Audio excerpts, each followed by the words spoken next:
Isa pong nakakatawang katotohanan na ang ibang Kristiyano ay hindi naniniwala sa eternal security. Ito po ang kanilang paniniwala. Naniniwala sila na ilinigtas ka raw ni Jesus, pero makakaalis ka daw doon kung nanaisin mo, doon sa kaligtasan na ibinigay ni Jesus. So ito po ay malungkot na katotohanan. Isang pinakamalaking grupo ng mga Kristiyano dito sa Pinas. Ayan po ang pinakaturo. They don't believe in eternal security. Naniniwala po tayong mga Kristiyano, tayong mga biblical Christian gospel na grace believers. Once a person got saved, always saved forever. Why? Dahil ang may hawak ng ating kaligtasan ay ang Panginoong Hesu Kristo mismo. So may mga Biblia po ba tayo? Magkakaroon po tayo ng comparison. I hope you open your Bibles. Parallel po ito. Dalawa po ang talata natin, pero i-compare po natin siya. Ito po yung unang talata natin, John chapter 5 verse 24. Babasahin natin sa KJV version para mas mabigat. Ano po? Pagka-salvation at eternal security ang ginagamit ko talaga, King James Version. Okay. John chapter 5 verse 24. Makinig pong mabuti. Verily, verily I say unto you, he that heareth my word. Ulitin ko.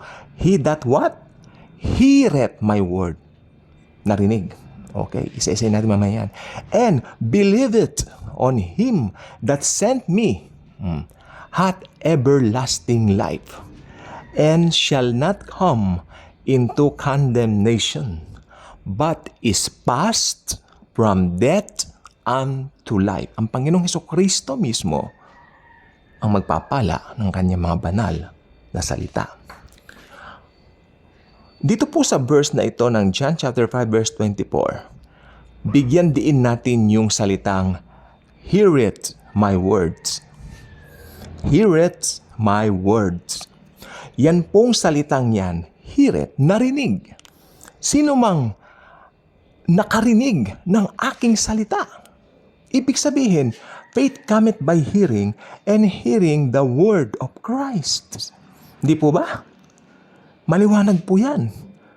Paano po ba tayo nagkaroon ng tinatawag na consciousness sa gospel? Nang marinig natin kung sino man yung nagbahagi sa atin nito. Nagbahagi po sa akin ay, naalala ko, 2 pastor at saka isang brother in Christ. Kasi sila po ay talagang very eager to share the good news sa akin. I was so young during that time. I was so young, and yet they never give up. So thank you, Jesus, for that. So, narinig ko po ang salvation, ang truth ng salvation, ang truth ni Jesus dahil po sa kanila. Amen. Ayun. So, unang step dyan, bahala na kayo kung anong gusto niyong tawagin, pero ang number one dyan mangyayari, maririnig mo muna. Hear it. Hear it. Sabi niya, he that heareth my words. Susunod, na nakaguhit. And, eto na yon, believe it on him that sent me. Ayun. Una, narinig mo ito. You hear it. And then, you believe it. Ayun. Hindi lang sapat yung narinig mo. Bagkus, naniwala ka. Yun na yun. Pasok ang salvation. Ganyan po ka-easy yan. Amen? So, hear it, tapos believe it, tapos susunod. Pagka nagkaroon ka ng believe it, naniwala ka, and believe it on him that sent me, sabi niya, hath everlasting life. That's it. That's it. Saved ka na. Oh. Hath everlasting life. At ito po ngayon, may everlasting life ka na. Amen. Ano ngayon ang pinakakatibayan natin na hindi mawawala ang kaligtasan na yaan? Makinig po mabuti. And shall not come into condemnation. Kaya naman pala. Ano? And shall not come into condemnation. but is passed from death unto life. Inilipat na mula sa kamatayan tungo sa kaliwanagan o sa buhay na walang hanggan. Hindi po nawawala ang kaligtasan kasi ang liwanag, and shall not come into condemnation. Hindi nahahatulan. Marami pa pong nagsasabi mga verses sa Bible. In fact, meron po sa mga sulat ni Pablo, sabi niya, hindi po tayo in-appoint para sa wrath, kundi para sa eternal life. Maliwanag po yan, okay? So, medyo mag-advance tayo ng 5 chapters. So, para makapunta po tayo sa John chapter 10. Daman niyo po ba medyo mainit po ang panahon, pero okay lang po, may konting hangin po tayo. Tsaka ingay ng mga aso, syempre. Yun ang gift ni Lord. Okay. John chapter 10, verses 27 to 28. So we have 2 verses here, I guess. Pero maikli lang naman po siya. John chapter 10, verses 27 to 28. I hope makinig po tayo mabuti. This is a matter of death and life.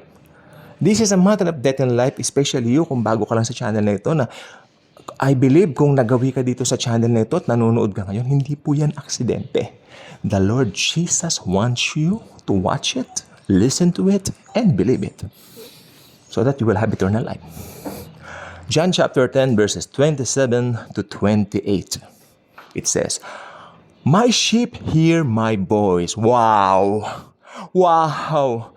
My sheep hear my voice. Again, nandun po nakaguhit. Guhitan niyo po sa mga Bible yung King James ang hear my voice.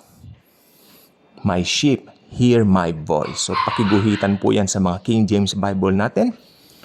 So, hear. Napakahalaga po nung hear. Tulad niyan, naririnig ko ang ingay ng mga aso. Wait lang po. Nahihear ko rin ang ingay ng aso. Okay. My sheep hear my voice. Nagsisimula po lahat sa pakikinig. Amen. And, makinig po mabuti, I know them and they follow me. Pakitake note po yung term na follow. Follow. Ang follow, ito po yung magiging resulta ng iyong pakikinig. Amen. Tapos, busog po kasi ako. Tapos, naniwala ka, automatic magpapalo ka. Dahil yung espiritu mo, bago na eh. Hindi na yan yung dating spirit mo eh, na masuwayin eh. Ane? So, bago na. So, desire mo ngayon to follow Jesus Himself, no? And I give unto them eternal life. Pakiguhit po yung eternal life uli. Again. Dito po sa John chapter 5:24, ang ginamit natin, everlasting life. Here, we're using eternal life. Eternal life. Makinig pong mabuti sa akin. Pag sinabi mong eternal life, what is eternal life? By the way, ang eternal life ay walang katapusan na buhay. This is the highest form of life. Zoe kind of life. Ang eternal life, okay, kailan ba mararanasan to ng tao? The moment they put their trust in Jesus alone as their only personal Lord and Savior. That's it. Pasok ang buhay na walang hanggan o ang eternal life. Sabi rito, ito na po, talaga naman po, wow! Wow! And they shall never perish. And they shall never perish. Saan palulugar dito yung nawawala ang kaligtasan? Never perish nga eh. Never perish nga. Naisip niyo na po ba kung bakit hindi nawawala ang kaligtasan? Kasi, why? Ang may hawak ng kaligtasan natin, si Jesus. At saka ang kanyang God the Father at ang God the Holy Ghost.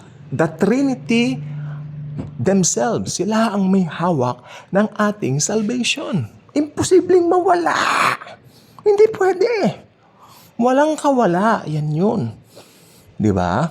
Yun eh. And they shall never perish. Ito pa. Neither shall any man pluck them out of my hand. Walang tao ang pwedeng makapagpawala ng ating kaligtasan. Halimbawa sa isang church, medyo asar na asar ka na sa mga kasama mo. Galit ka na dun sa pastor mo dahil nangungulimbat na ng pera sa'yo. Ano? Parang nangyari sa amin dati. Pero maski anong mangyari, hindi ka matitisod kay Jesus. Maaring matisod ka nun sa mga taong yun, pero kay Jesus hindi eh. Kasi alam mo yung love ni Jesus, Lord, ayan ang aking kalakasan. Yan ang aking kaligayahan. Ang iyong pagmamahal, ang iyong pag-ibig, hindi nawawala. Nasa akin yan, magpasawalang-walang hanggan. Yun po yun. So ito pong vlog na ito, napaka-importante po nito, kaya please lang po pakishare, no? This is a matter of life and death. Ha? The quality of our salvation is the highest form of life. Eternal life. The moment we receive Jesus as personal Lord and Savior, pasok ang eternal life. The moment we believe in Him pala, naniwala ka, maniwala ka lang eh. Sapat na yun. Rest assured, hindi po nawawalang kaligtasan. Hindi nawawalang kaligtasan. Very happy po tayo dyan. I'm so sad for those people na dumadalo sa mga institutional churches. Meron silang tumatayo ron ng kinikilala nila pastor. Pas nananakot sa kanila, ang katakot-takot. Tulad nung pumunta kami ng Singapore minsan, pumunta kami ng kung saan-saan, no? May mga nananakot na pastor. Ayoko, hindi ako makatagal sa ganung na turo. Dahil I know kung sino ang pinagkatiwalaan ko ng aking kaluluwa. Ang Panginoong Heso Kristo. Kaya kung hindi ka pa subscriber sa channel na ito, I invite you to do so. Click the notification bell. Share this video. Share Jesus, His grace, and His love. And pakishare po ito dahil talagang mapapatunayan ng videong ito, hindi nawawala ang salvation. Thank you. And as always and forever, Jesus, our wonderful Savior, the God of gods, the God of the Milky Way, the God of the galaxy, and the God of the universe truly loves us all.